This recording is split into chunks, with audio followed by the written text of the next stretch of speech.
Na pozoru by měli být hlavně majitelé vozů Škoda, kteří k zamykání používají dálkový ovladač. Zloději totiž přišli na fintu, jak zmást vaše dálkové ovládání. Funguje to tak, že vy, když odcházíte od auta a nějakým způsobem ledabyle jenom zamknete, nevšimáte se toho, nebo jste delší vzdálenost od toho vozidla, tak nedojde k tomu vlastnímu fyzickému zamknutí toho auta. Sami jsme vyzkoušeli, jestli trik doopravdy funguje a pomocí jiného dálkového ovládání jsme zabránili uzamčení Škodovky.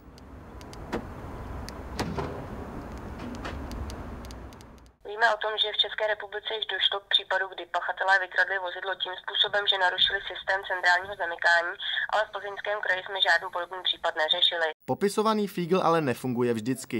Záleží na síle signálu a napětí baterie v dálkovém ovládání. Je tam víc faktorů, může to být i baterie, třeba bytější baterie, a může to být samozřejmě způsobený i, jak jsem zmiňoval, to vzdáleností od toho vlastního přijímače. To znamená vlastně ta vzdálenost od toho vozu jako takového, to může ovlivnit. Pokud zamknete auto pomocí dálkového ovládání, vždycky raději vyzkoušejte, jestli je doopravdy zamčené. Miroslav Brož, televize ZAK.